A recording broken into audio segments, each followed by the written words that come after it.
Kusukela nini futhi manje ulile ngasasabi? Uvala ucingo lakho phambi kwami.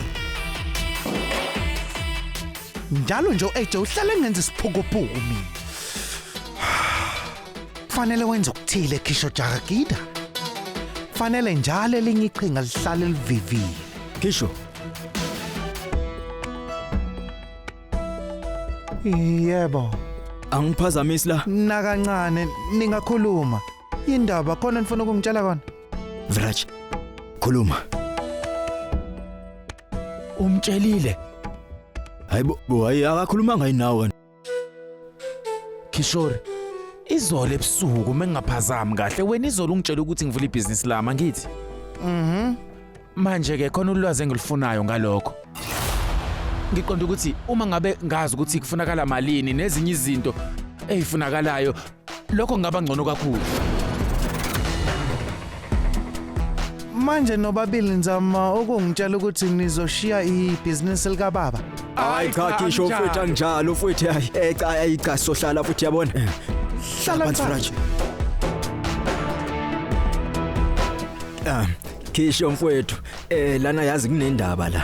Sinodaba lokuthi lana kunomngane wethu. Sengisho ukuthi yabona unesifiso sokuthi akhulise ibhizinisi. Liqale lihambe manje akazi uzoqala laphi. Manje siyazi ukuthi ubhuti AJ uhlangahlangene sesithi ngesikwazi kumlandelela kakhulu. Nguwo ongasisize mfowethu. Yabona ngoba silana nje. Kunjalo Vraj. Yebo Kishore. Ngubhutweni nobabili ngisho sekuthiwani. Ingabe ulindele ukuthi ngikhole yonke lo msangano ozongitshela wona? Imina watshala lesitshalo lapha emqondweni wakho. Kodwa manje futhi uzoba yimina okufanele avune. Yabona ke lo mqondo masukhule kahle usuhlangene kuzoba yimina futhi ovuna zonke izithelo ezinhle.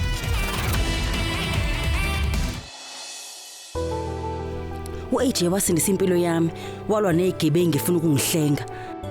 Onginana ngimenzele noma inkomishi yecoffee kodwa mina ngikwazi ukwenza itiye kuphela. Angikwazi nje ukwenza inkomishi emnandi yecoffee.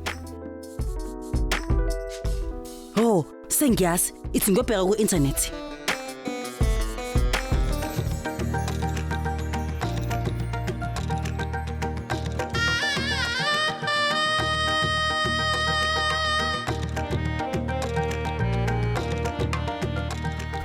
Kuhle lokho. uNkulunkulu muhle. Akulungile. Ngizokwazisa uVikrant. Yebo, usale.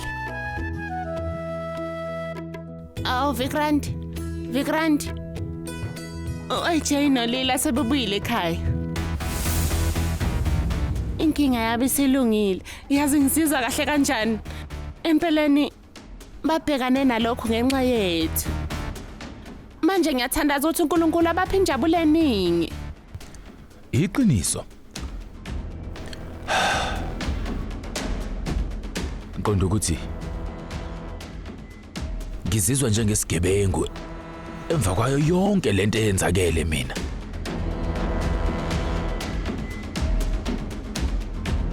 Puja, ngicela ungenzele into eyodwa. Ngitshele.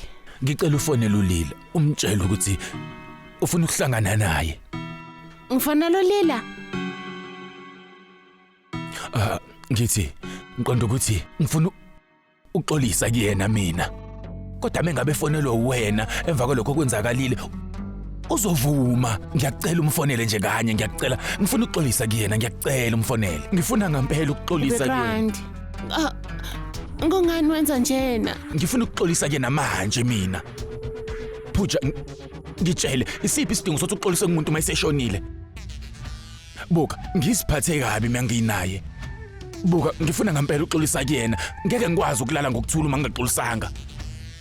Ngitsheleke wena, ungakwazi ukulala uyimina wena. Awume kancane. Ungahlehliswa kanjani ngempela umhlangano? Uyazile, ngizoba lapha emva kwehora. Hlela konke ke.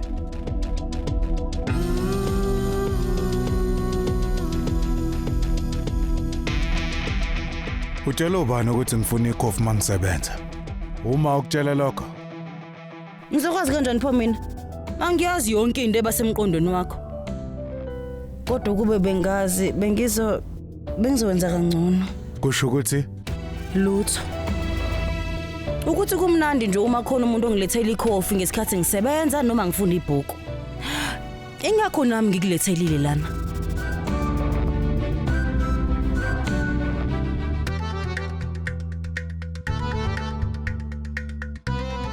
yini lena? Ikhofi lichithekile nale maka emanzi. Oh ngempela kushuthi ingalesikhathi kade ngiyithinta ngezandla zami emanzi. Alikho itray ngokunjalo.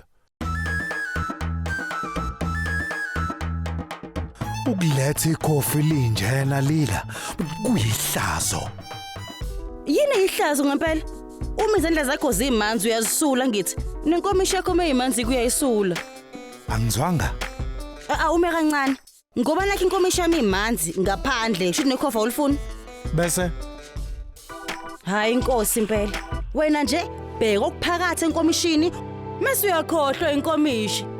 Mase ucabanga imizwa yalokulethela ikhofi. Ubheke nemvula eminyango. Ubungafuni ukuphuza le khofi emva kwayo yonke lento engikutshela yona. Hayi ke angazi ke mina. Awungitshele futhi. Usake wakujabulela ukuphuza ikhofi, ubulalele umsindo ophuma enkomishini yekhofi. Usake yini? Ngiyazi awukazi. ini umsindo wani? Umsindo wekhofi. Okusho ukuthi Imaki.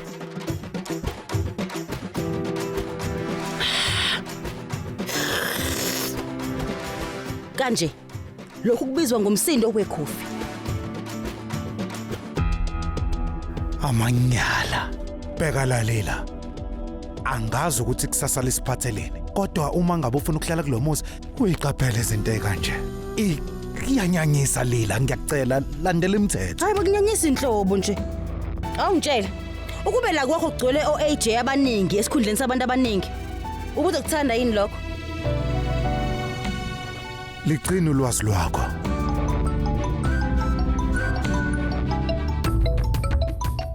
Ngiyiblockile nje inamba yalona kodwa ufona ngenye inamba manje. Ungilani nje kodwa? Leli phone yakhe yakhala ibambe. Yeah. Hello.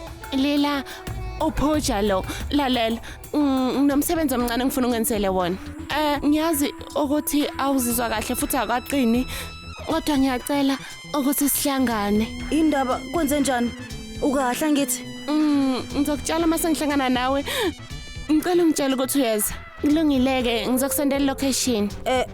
Kulungileke ngizoza. Kulungile akunankinga asihlangane ke.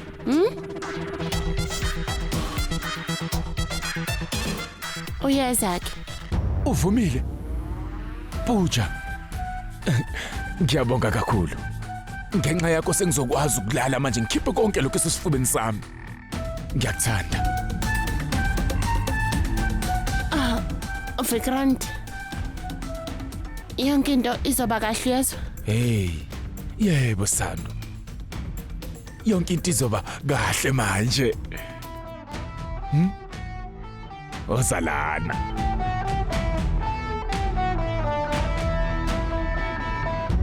Yabona manje wena noLila.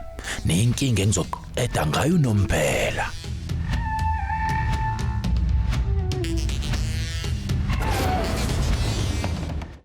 Kisho. Uke wangibiza? Yebo ningangena.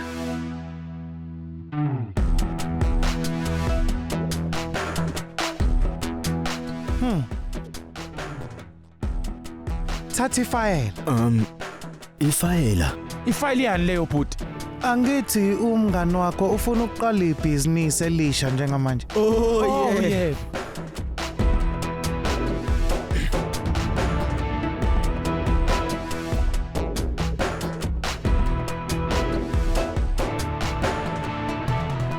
Kubuke ngazethi umngani wakho ujahile. Dlulisela umngani wakho umyalezo uma ngabe ukulungela ukuqala ibhizinisi bese ke uyasitshela. Uyitshela ukuthi wena uMaqhuzu. Uma ngabe wena usukujwayela ukuthi wena usebenzela omunye umuntu. Manje ke sekuphelile lokho. Ngakho ke esikhundleni sokuthi yebo kumele ufunde ukuthi cha. utshela umngani wakho lokho. Ungaphuthelwa ukuzibophezela ngo7 ntambama njalo ngomsombuluko kuya kuLesihlanu on yours truly zizonke sisonke DStv channel 169.